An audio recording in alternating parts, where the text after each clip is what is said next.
आके देवी सुशीला आप बोले हाँ स्वामी। बोले ये सब कैसे हुआ, ये सब मैं लटारी और आप इतने सुंदर कैसे?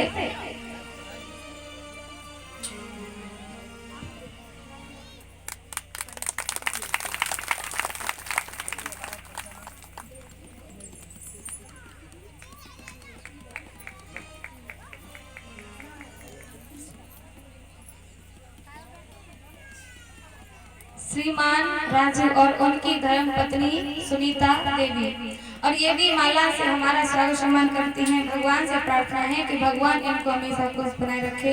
सभी जोरदार तालियों के साथ में स्वागत करें।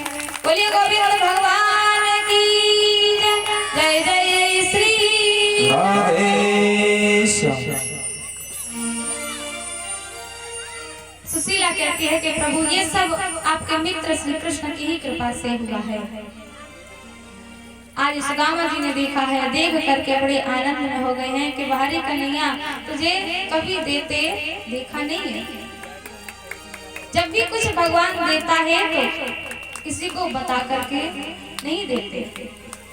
आज सुदामा जी को पता चला है कि मेरा मित्र तो वास्तव में ही दयालु है। और लेकिन महल अटारी होने के बाद मैं भी सुदामा जी ने उनमें वास नहीं किया है, भगवान के चरणों में ही रहा करते हैं। जब अंत समय आया है तो सुदामा जी भगवान के धाम के लिए गए हैं। बोलिए गोविंद भगवान की जय। जय श्री राधेश्याम।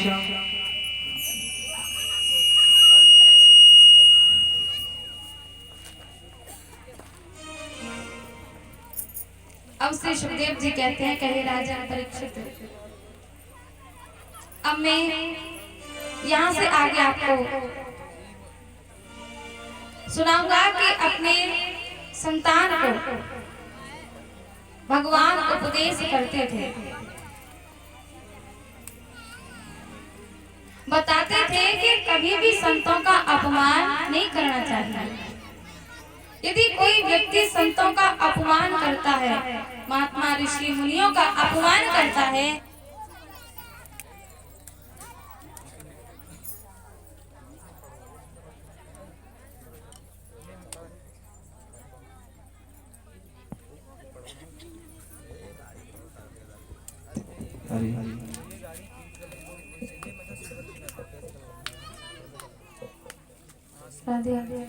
बोलिए गोविंद भगवान की जय।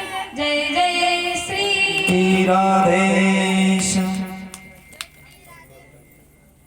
कोई भी व्यक्ति ऋषि मुनियों का, संत महात्माओं का अपमान करता है तो मानो वो मेरा अपमान करता है, क्योंकि संतों के हृदय में मेरा वास है और मेरे हृदय में संतों का वास है।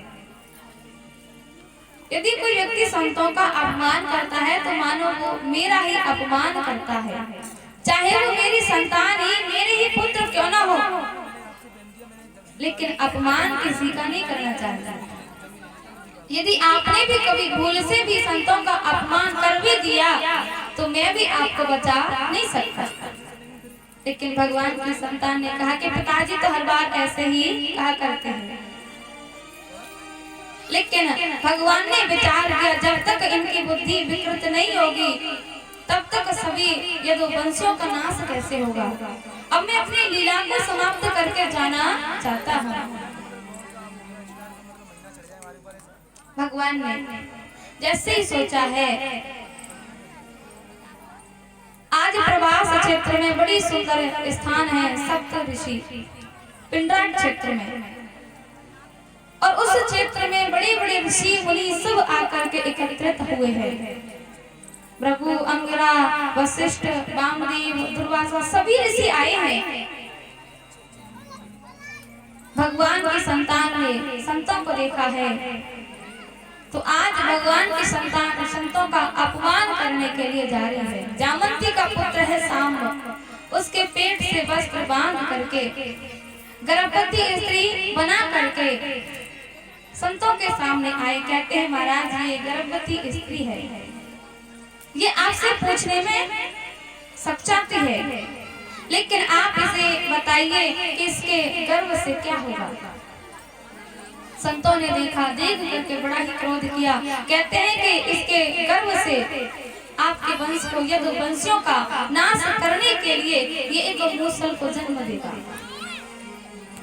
संतों ने ऐसा श्राप दिया कि एक मूसल को जन्म देंगे। भगवान की संतान सब भयभीत होने लगे, घबराने लगे कि अब क्या होगा। संतों का श्राप कभी खाली नहीं जाता, अब तो हमारा विनाश अवश्य ही होके ही रहेगा। सभी पुत्र घबराते हुए अपने नाना उग्रसेन के पास में आए और सारी बात आकर के बताई है। कहते हैं कि हमने ऐसे ऐसे संतों का अपमान किया है और संतों ने श्राप दिया है कि हमारे यदुवंशियों को विनाश करने के लिए, नाश करने के लिए एक मूसल को जन्म दे दिया।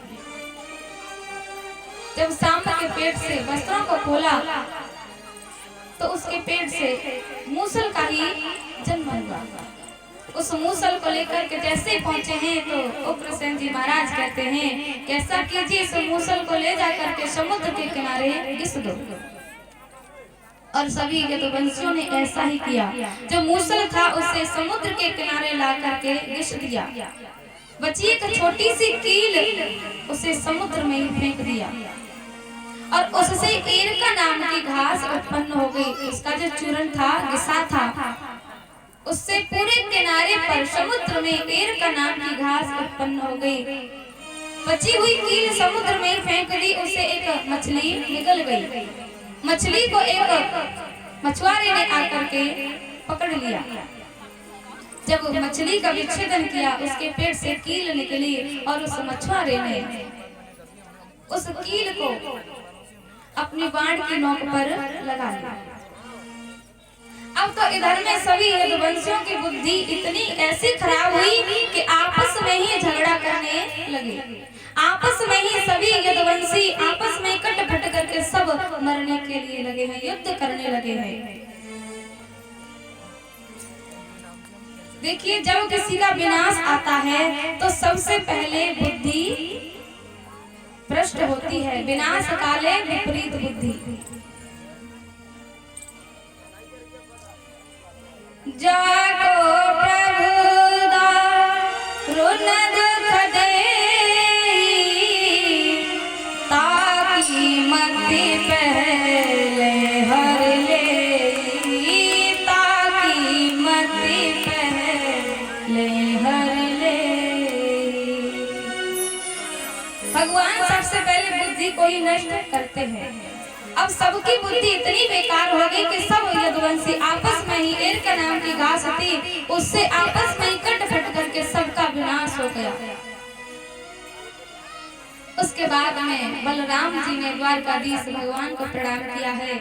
प्रणाम करने के बाद में बलराम जी भी वहां से चले गए हैं और जो उद्धव जी हैं वो भी वहां से कहीं दूर निकल गए। उद्धव जी तो बच गए। अब सब यदुवंशियों का नाश हुआ। अब मेरे भगवान जो हैं वो प्रवास क्षेत्र में एक पीपल के वृक्ष के नीचे आके शयन करने लगे। लेकिन उसी वन में जरा नाम का पहेलिया आया है और आकर के भगवान के पैर में बाण लगा दिया। जब भगवान के पैर में जैसे ही बाण लगा तो पहेलिया भगवान के पास में आया है और क्षमा मांगने लगा।